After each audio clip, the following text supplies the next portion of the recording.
Easy Era. Nakshatra, கரடி மற்றும் இனிமையான தேன். ஒரு மகிழ்ச்சியான காடு.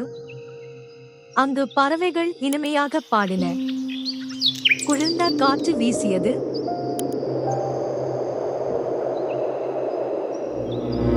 ஒரு பெரிய நட்பு தேனை விரும்பும் கரடி வாழ்ந்தது.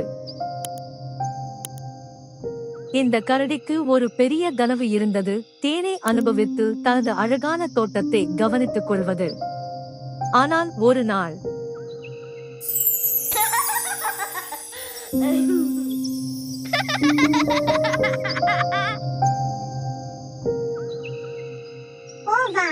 இது என்ன இடம்?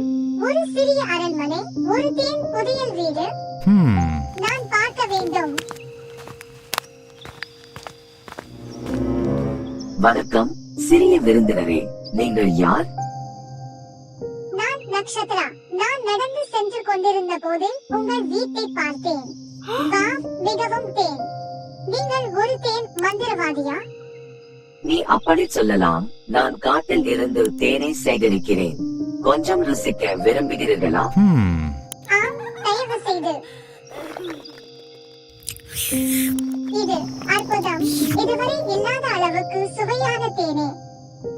உனக்கு இது பிடிச்சதுல எனக்கு சந்தோஷம்.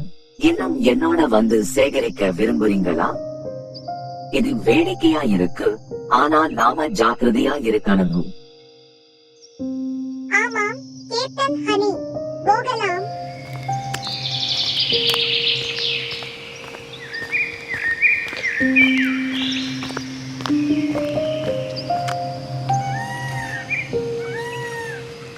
இது ஸ்பெஷல் புல்வெளி.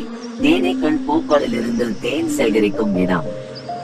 நாம மென்மையாக இருக்கணும், தொந்தரவு செய்யக்கூடாது.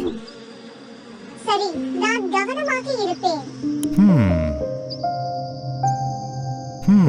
ஆஹா, நீ ஒரு உண்மையான தேன் ஹீரோ. இப்போது நம்ம இனிய பொக்கிஷத்தை வீட்டுக்கு எடுத்துச் செல்வோம். அந்த நாளிலிருந்து நக்ஷத்ராவும் கரடியும் முழு காட்டிலும் சிறந்த தேன் சேகரிக்கும் குழுவாக மாறிவிட்டன.